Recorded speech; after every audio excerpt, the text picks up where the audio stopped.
अच्छा, आपको पता है ना कि दो मैट्रिक्स अगर इक्वल है तो दो मैट्रिक्स अगर इक्वल होगा तो दोनों का ट्रेस भी इक्वल होगा क्या? सोचिए, अगर दो मैट्रिक्स इक्वल है तो दोनों का ट्रेस भी इक्वल होगा, सोचिए। हाँ, तो हम दोनों साइड ट्रेस लगाते हैं। आप ध्यान रखिएगा, अगर दो मैट्रिक्स के बीच बराबर का साइन है तो अगर जरूरत हो तो आप ट्रेस अप्लाई कर सकते हैं। तो टेकिंग ट्रेस बोथ साइड्स, तो यहाँ पे आएगा trace of 2 capital X plus 3 capital Y is equal to, इस मैट्रिक्स का ट्रेस क्या होगा? Sum of diagonal element. तो diagonal element 2 plus 0 that is 2 आ जाएगा। समझ में आ रहा है क्या? क्लियर है?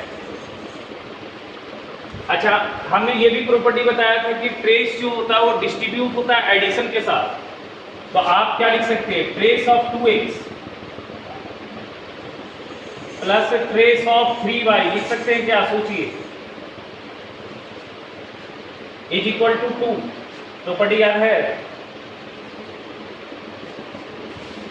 सही है। अच्छा, हमने ये भी बताया था ट्रेस ऑफ लेमडा एक, ट्रेस ऑफ लेमडा ए, तो लेमडा बाहर आ जाता है। तो यहाँ पे लेमडा का काम कर रहा है 2, यहाँ काम कर रहा है 3, तो 2 बाहर आ जाएगा। तो ये आ जाएगा 2 trace of x plus 3 trace of y बराबर आ जाएगा 2। इसको आप इक्वेशन 1 मान लीजिए। समझ में आ रहा है क्या? बोलिए। अगेन जो दूसरा मैट्रिक्स दिया हुआ वो लिख लीजिए, 3 capital X plus 2 capital Y is equal to दिया हुआ है 2 माइनस 2 और है -1 5। हमने सवाल भी चेंज किया है। आपकी बुक में सवाल था कैपिटल X और कैपिटल Y निकालना, बट हमने सवाल आपको ट्रेस निकालने के लिए दिया है।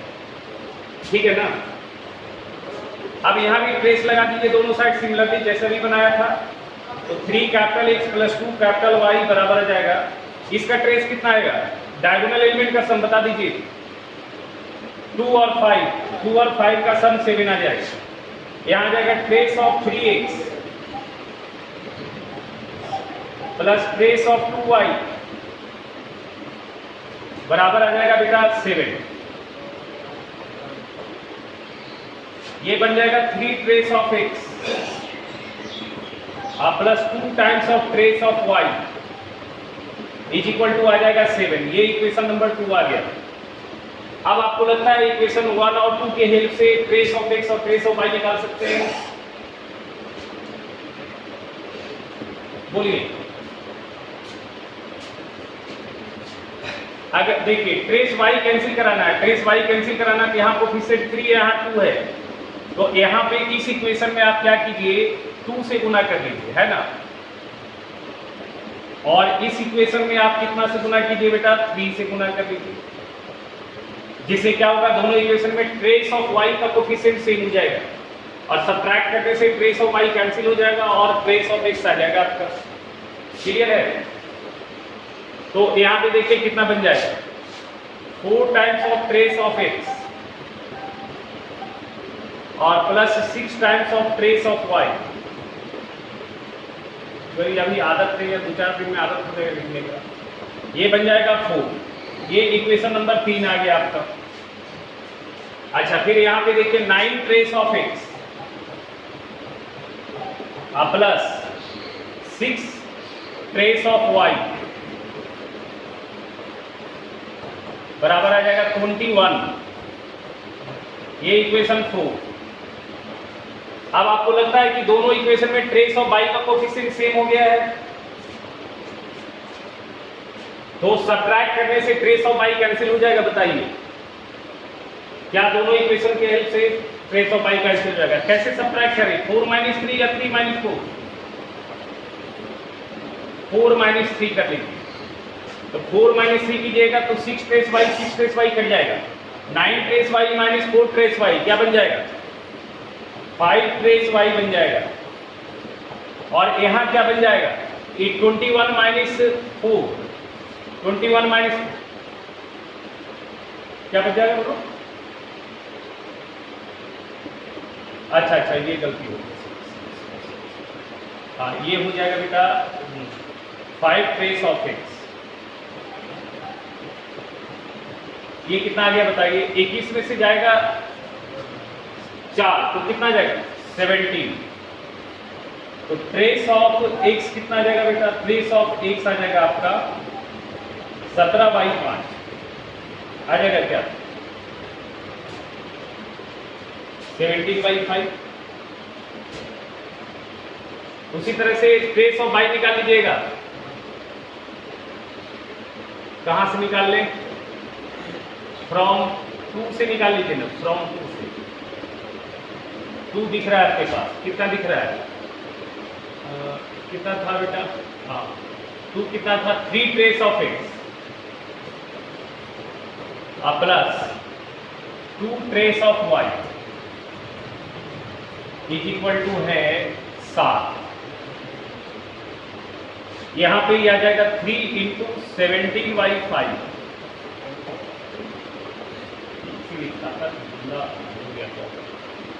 और निकल जाता, 3 ट्रेस ऑफ x, ठीक है।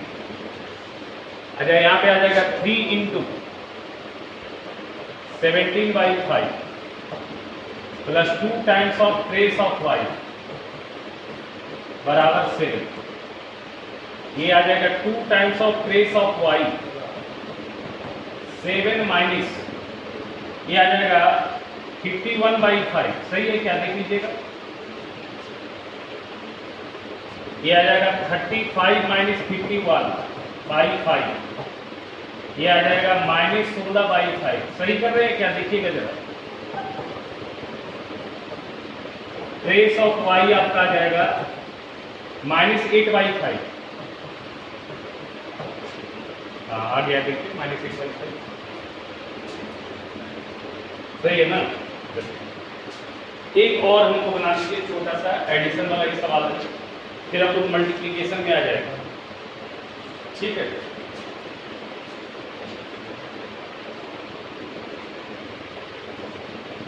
फिर हम लोग मल्टीप्लिकेशन में आ जाएंगे, मेन मल्टीप्लिकेशन से रिलेटेड सवाल है। एक छोटा सा आप लोग बना दीजिए और दे सवाल।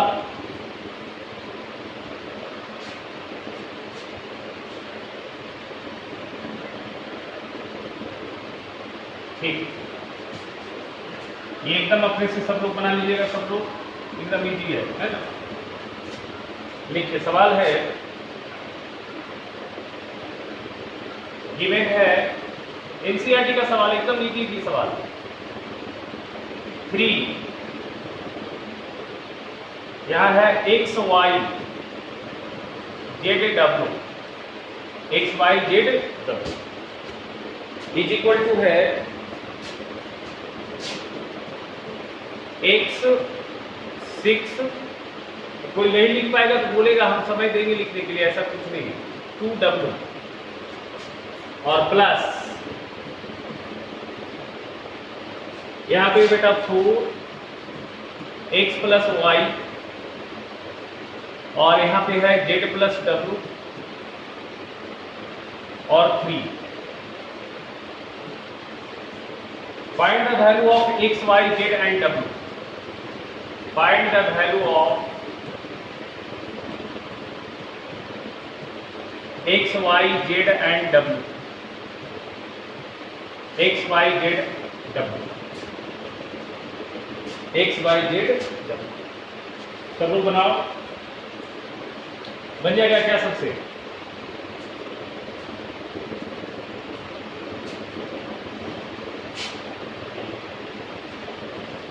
अच्छी बात है, जल्दी करो, फिर हम लोग नया टॉपिक स्टार्ट करेंगे मल्टीप्लिकेशन, वहां से इंपॉर्टेंट हो जाएगा, वहां से अच्छा खासा प्रैक्टिस करना पड़ेगा आपको, वहां से मजा भी आएगा।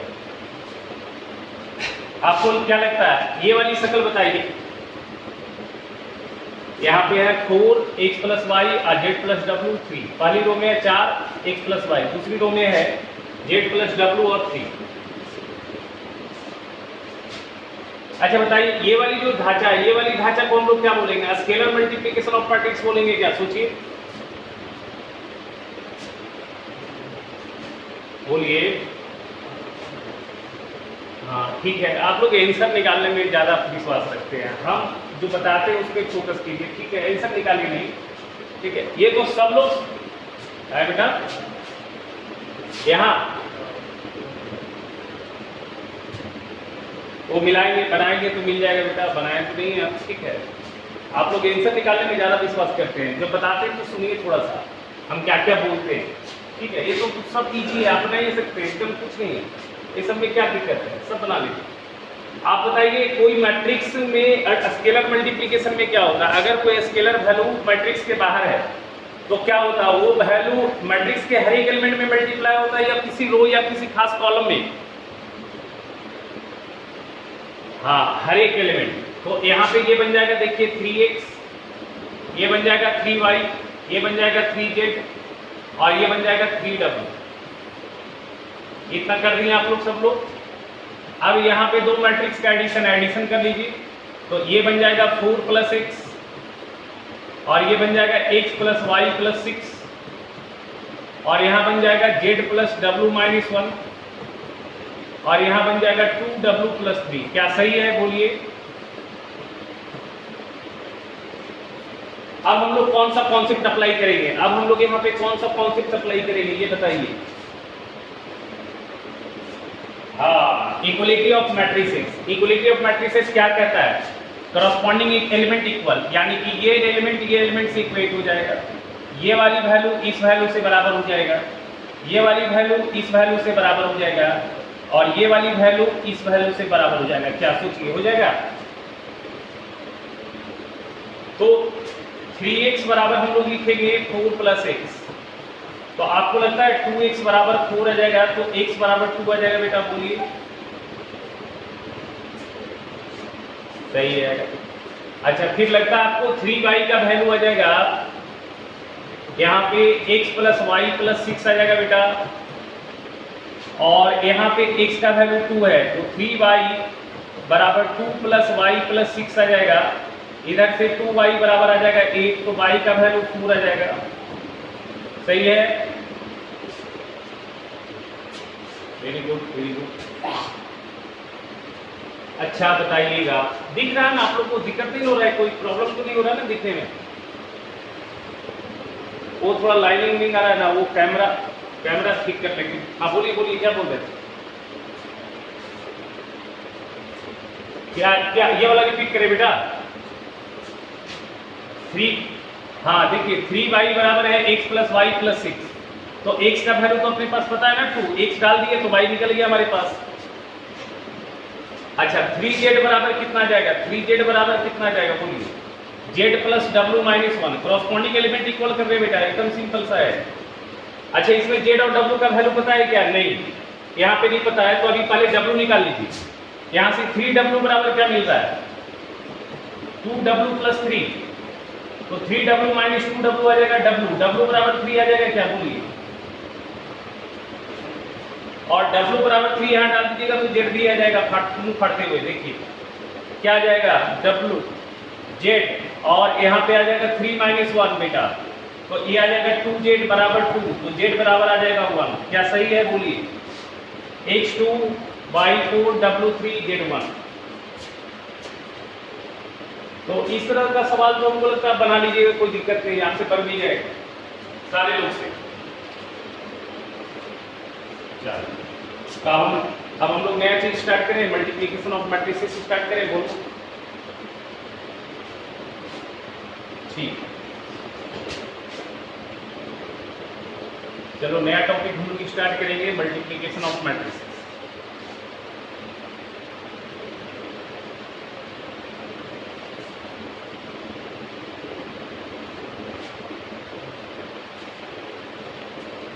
हाँ, पीडीएफ में अभी वो ना कैमरा से सेटिंग नहीं हुआ बेटा, कैमरा वाला लाया ना तो ये लाइनिंग जो आ रहा है वो लाइनिंग भी नहीं आएगा, ये कैमरा वाला कुछ सेटिंग गड़बड़ा गया है, बनाने वाला नहीं है अभी, कोई अच्छी चाहिए उसको भी भिजवा रहे हैं, तो फिर वो रिकॉर्ड हो जाएगा वो।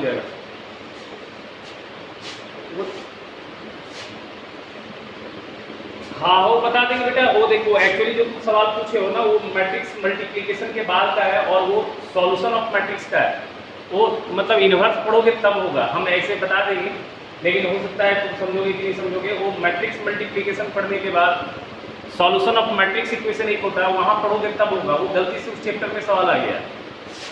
आर्यन बब्बन वाला जो सवाल है ना, एक्सपेंडिचर वाला ना, जो पूछ रहा था वही ना बेटा। हाँ, वो मैट्रिक्स इक्वेशन का सवाल है, उसमें इन्वर्स निकालना पड़ेगा। पहले तो मैट्रिक्स मल्टीप्लिकेशन समझिए। लिखिए multiplication of matrices.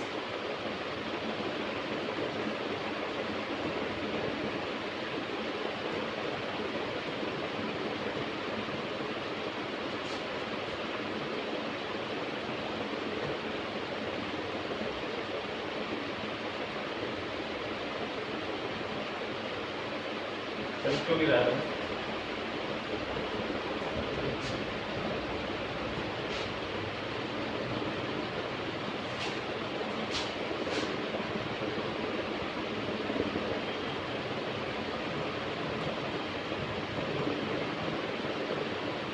Multiplication of matrix.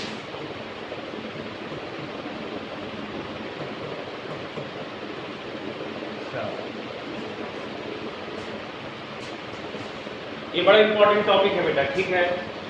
आज तो पहले आपको मैट्रिक्स मल्टीप्लिकेशन का कंडीशन समझना है, कैसे मल्टीप्लाई होता है दो मैट्रिक्स, ठीक है। कब मल्टीप्लाई होता है, हमेशा दो मैट्रिक्स मल्टीप्लाई नहीं होता है। और फिर मल्टीप्लिकेशन करते कैसे वो सीखना है। फिर कुछ एक प्रॉपर्टी उसको देखना है। सुनिएगा ध्यान से, नोट आप लिख लीजिए।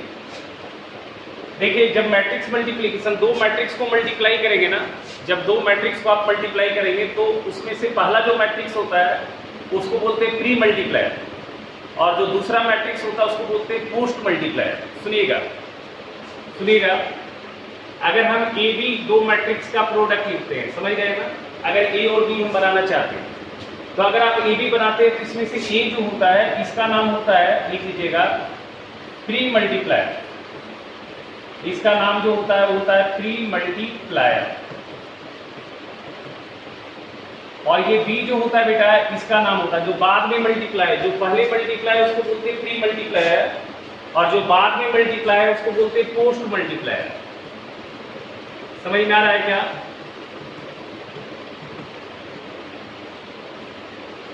जब भी दो मैट्रिक्स को मल्टीप्लाई करेंगे बेटा, ठीक है ना, तो उसमें जो पहला कंपोनेंट होगा उसको बोलते हैं प्री मल्टीप्लायर, और जो दूसरा कंपोनेंट होता है उसको बोलते हैं पोस्ट मल्टीप्लायर। यहाँ पे जैसे ए बी लिखा आपने तो ए प्री मल्टीप्लायर है और बी पोस्ट मल्टीप्लायर। अगर आप एक्स वाई लिखते हैं, एक्स और वाई दो मैट्रिक्स है, तो बताइए प्री मल्टीप्लायर क्या होगा? एक्स, और पोस्ट मल्टीप्लायर क्या होगा? वाई। हाँ, प्री मल्टीप्लायर एक्स होगा, पोस्ट मल्टीप्लायर वाई होगा। Very good. अब सुनिएगा ध्यान से सुनिएगा। लिखिए condition for matrix multiplication. Condition for matrix multiplication.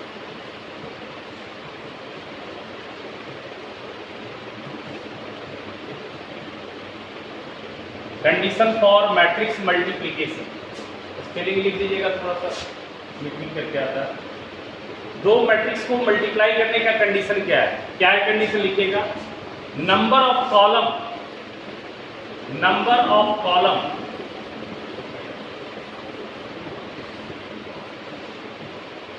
लिखे, number of column in pre multiplier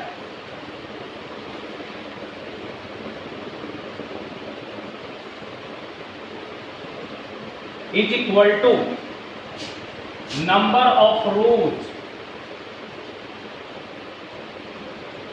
number of rows. ये कंडीशन है, ये एकदम याद होना चाहिए आपको। Number of rows of post multiplier.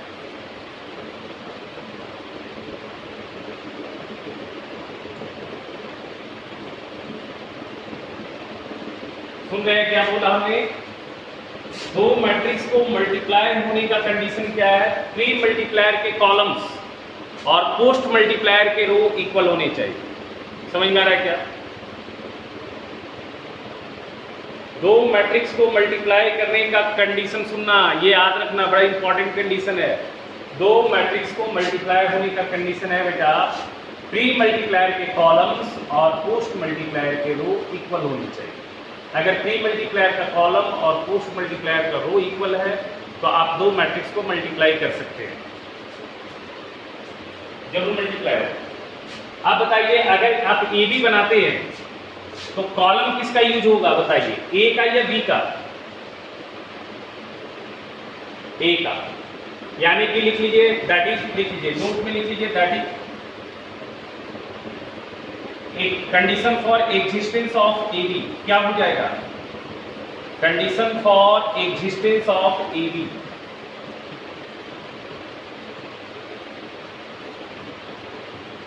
A B exist करने का क्या कंडीशन हो जाएगा बताइएगा, क्या कंडीशन होगा? Number of column in A, number of columns in A equal to क्या हो जाएगा? Number of rows in B होगा क्या? बोलिए।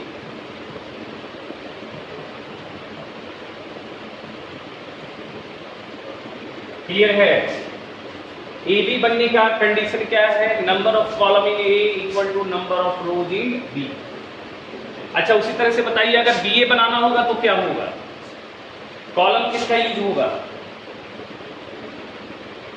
हाँ, बी का। Number of column in B equal to number of rows in A. लिख लीजिएगा इसको। क्लियर है? यहाँ पे आगे बढ़े, आप बताइए। कंडीशन सबको पता हो गया? कंडीशन सबको पता हो गया? बोलेगा ओके। बढ़ते हैं हम आगे।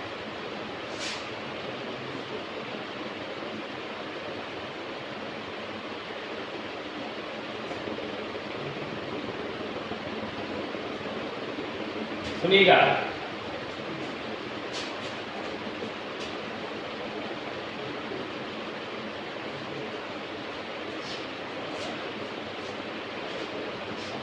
सुनिएगा।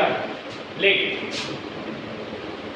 एक मैट्रिक्स ए लेते हैं बेटा, A I J of order m cross n। अच्छा, आप बताइए ए बी बनाने के लिए बी का ऑर्डर मेरे को क्या लेना होगा? ए बी बनाने के लिए बी का ऑर्डर क्या लेना होगा? हाँ, n क्रॉस n भी ले सकते हैं, बट हाँ ये आप बोलिए कि सर ए बी अगर बनाना है आपको तो बी के रोज हमेशा n ही रखना होगा, तभी ए बी बनेगा। क्योंकि ए में कॉलम दिख रहा है एक, तो बी का रोज तो n होना ही चाहिए।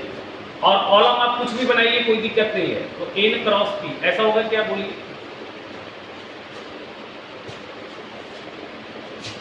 ए बी बनाने के लिए ए में नंबर ऑफ कॉलम n है, तो बी का नंबर ऑफ रोज तो n में n लेना ही होगा।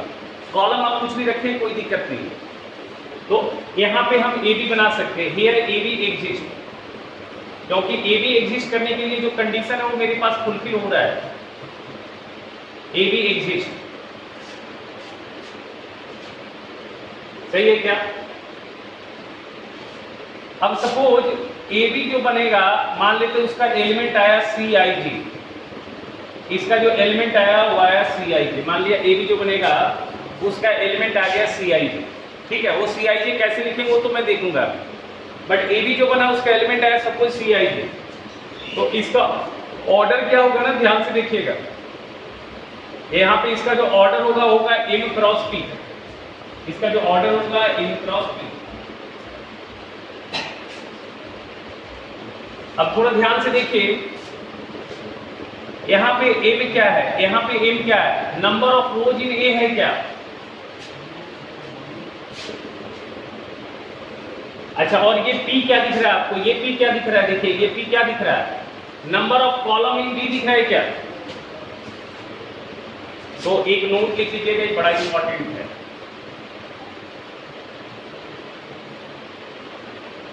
ठीक है, नोट लिख लीजिए, number of rows of A B equal to number of rows of A B equal to क्या हो जाएगा? Number of rows of A हो जाएगा क्या? बोलिए।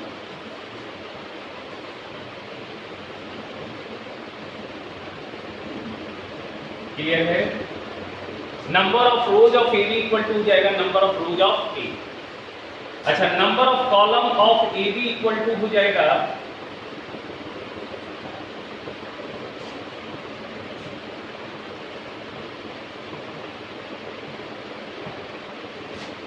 हो जाएगा number of column in B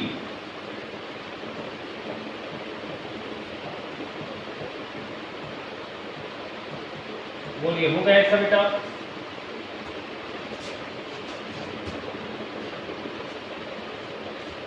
किसी को दिक्कत इसमें कोई तकलीफ है तो बताएगा।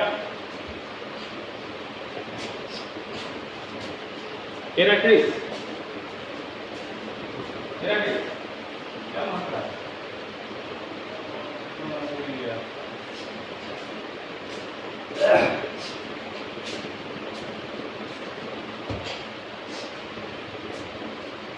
लिखिए बेटा।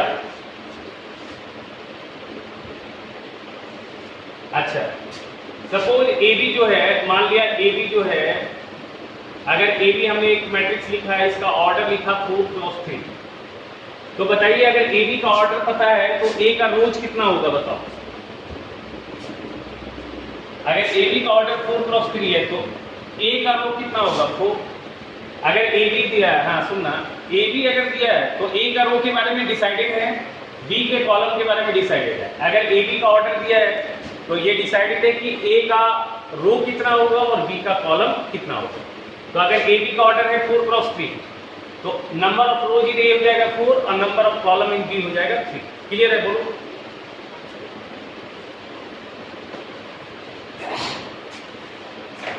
चलिए ठीक। अब इतना जब समझ रहे हैं तो अब हम लोग जो है ना मैट्रिक्स मल्टीप्लिकेशन सीखते हैं, मल्टीप्लाई करने के लिए सीखते हैं, कैसे मल्टीप्लाई करते हैं। ठीक है, एक बढ़िया से सीखिए, ध्यान से दिएगा। ये मिटा दो, बढ़े आगे, बोलो।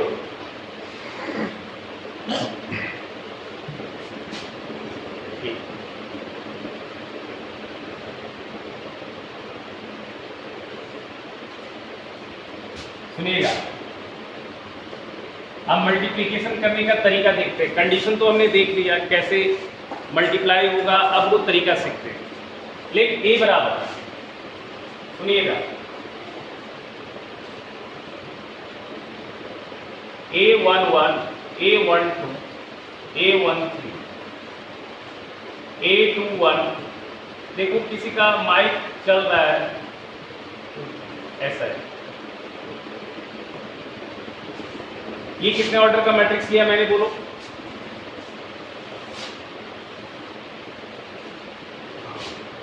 टू क्रॉस 2, ठीक। अब एक मैट्रिक्स हम बी लेते हैं ना, ए बी बनाने के लिए इसमें रो तो आपको 3 लेना ही होगा। आप कॉलम कुछ भी ले लो, कोई दिक्कत नहीं, रो तो 3 लेना ही होगा। तो B11, B12, B21, B22, B31, B32। इसका ऑर्डर कितना लिया बताओ? 3 क्रॉस 2। अब बताइए ए बी जो बनेगा वो कितने ऑर्डर का बनेगा?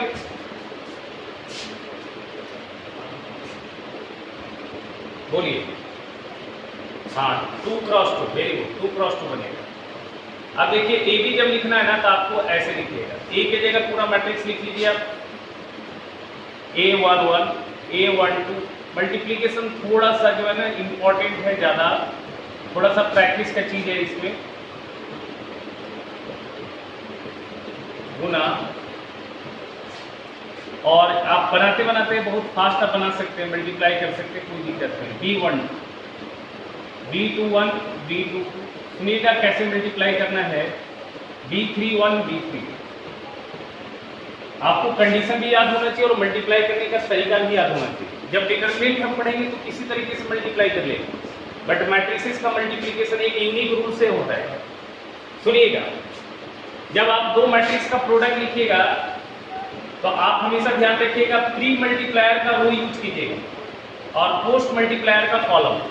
सुनिएगा, जब 2 मैट्रिक्स का मल्टीप्लिकेशन करना होगा तो प्री मल्टीप्लायर का फर्स्ट रो उठाएंगे और पोस्ट मल्टीप्लायर का कॉलम, प्री मल्टीप्लायर का रो और पोस्ट मल्टीप्लायर का कॉलम।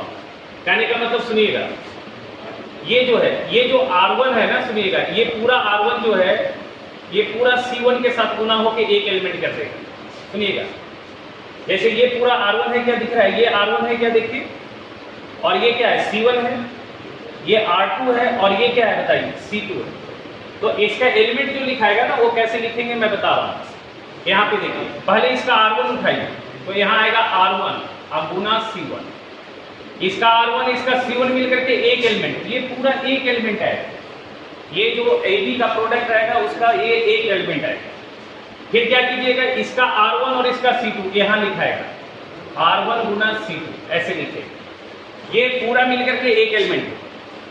अब देखिए यहाँ पे R1, यहाँ पे दो ही कॉलम था ना, अगर एक और कॉलम होता यहाँ पे तो फिर यहाँ पे क्या आता R1 C3, एक और कॉलम होता तो R1 C4, बट आपके पास यहाँ पे दो ही कॉलम है तो इसका R1 C1 के साथ जाएगा और इसका R1 C2 के साथ। R1 का काम फिनिश हो गया क्योंकि इसका हर एक कॉलम यूज हो गया। अगर इसमें एक और कॉलम होता तो क्या होता, R1 C3 होता, बोलिए। अब देखिए, अब यहाँ पे दो ही कॉलम है, अब क्या होगा, इसका R2 यहाँ नीचे जो लिखाएगा वो लिखाएगा R2 C1, और यहाँ जो आएगा R2 C2, R2 C2 खत्म हो गया, बस दो क्रॉस दो ऑर्डर का बन गया। अब ये R1 C1 का मतलब क्या हुआ, क्रॉसपॉन्डिंग एलिमेंट मल्टीप्लाई करके ऐड करना है। जैसे यहाँ देखिए, इसका A11 का क्रॉसपॉन्डिंग है B11, A12 का क्रॉसपॉन्डिंग है B21, A313 का क्रॉसपॉन्डिंग है B31, ऐसे। तो यहाँ पे क्या करना है, A11 गुना हम लिखते हैं, कैसे गुना होगा, ये पूरा R1 ये C1 मिलकर के एक एलिमेंट, ये लिखाएगा A11 गुना B11 प्लस A12 गुना B21 प्लस A13 गुना B31। ये जो पूरा वैल्यू हुआ ये हो गया R1 C1, ये जो पूरा वैल्यू हुआ वो हो गया R1 C1। अब सुनिएगा, अब फिर कैसे मल्टीप्लाई होगा, अब R1 और ये C2, समझ में आ रहा है क्या। तो यहाँ आ जाएगा A11 गुना B12, फिर क्या आ जाएगा A12 गुना B22, फिर क्या आ जाएगा A13 गुना B32, ये आ जाएगा। ये पूरा हो गया R1 C2। अब यहाँ पे नीचे जो आएगा, अब आएगा R2 C1, तो R2 यहाँ आ जाएगा A21 गुना B11, फिर आ जाएगा A22 गुना B21, समझ में आ रहा है क्या, प्लस A23 गुना B31, ये हो गया R2 C1। अच्छा, फिर अगला एलिमेंट यहाँ आ जाएगा R2 C2, A21 गुना B12 प्लस A22 गुना B22, फिर प्लस A23 गुना B32, ये पूरा बन जाएगा आपका AB। ये पूरा बन गया क्या, A। लिख लीजिए,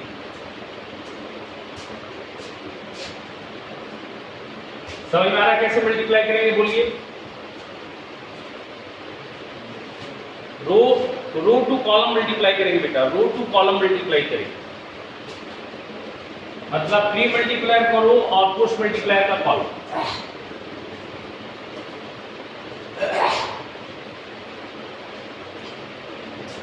सुनिएगा, थोड़ा ध्यान से सुनिएगा, आप हमको ये बताइए, सुनिएगा, थोड़ा सा ध्यान से सुनिएगा, हमको ये बताइए थोड़ा सा। जैसे मान लेते हैं आपका मल्टीप्लिकेशन में इस तरह का एक मैट्रिक्स क्रिएट हुआ है, 3x3 ऑर्डर। सुनिएगा, अगर ये 3x3 ऑर्डर का एक मैट्रिक्स मल्टीप्लिकेशन क्रिएट हुआ है तो आप हमको बताइए ये वाली एलिमेंट कैसे क्रिएट होगा, ये वाली एलिमेंट कैसे क्रिएट होगा।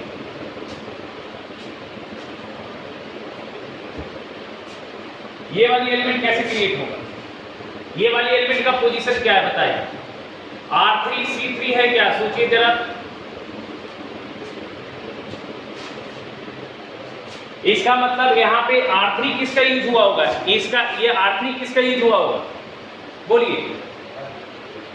प्री मल्टीप्लायर का R3 और C3 किसका यूज हुआ होगा, पोस्ट मल्टीप्लायर का। समझ में आ रहा है ना? ये R3 यूज हुआ होगा प्री मल्टीप्लायर का और C3 यूज हुआ होगा किसका? पोस्ट मल्टीप्लायर का। मतलब प्री मल्टीप्लायर का R3 और पोस्ट मल्टीप्लायर का C3 मिल करके ये वाली एलिमेंट क्रिएट करेगा। समझ में आ रहा है क्या? बोलिए।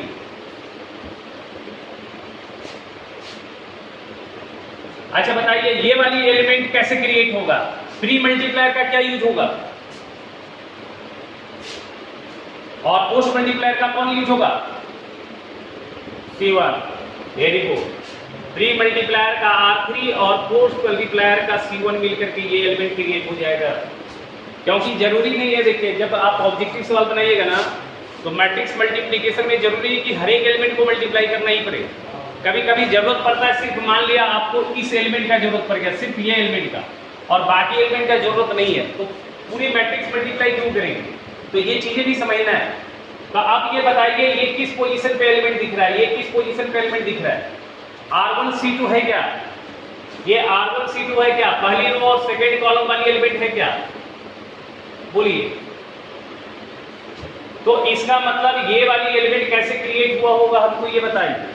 प्री मल्टीप्लायर का R1 लिया होगा और पोस्ट मल्टीप्लायर का C2 लिया होगा।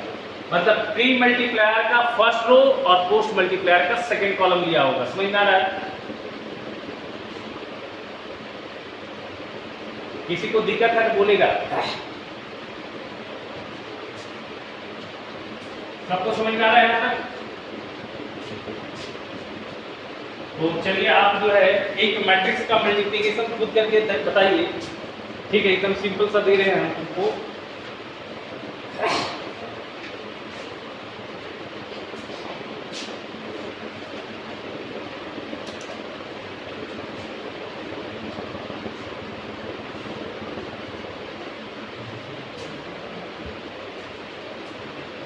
आप पहले खुद मल्टीप्लाई कीजिएगा, है ना? एक छोटा सा सवाल दे रहे हैं हम आपको, आप खुद पहले मल्टीप्लाई कीजिए। सब लोग कैसे मल्टीप्लाई करता है समझ गए हैं? तो आप थोड़ा सा प्रैक्टिस चाहिए इसमें बेटा, मल्टीप्लिकेशन में थोड़ा सा प्रैक्टिस चाहिए। एक क्वेश्चन हम लोग करते हैं छोटा सा।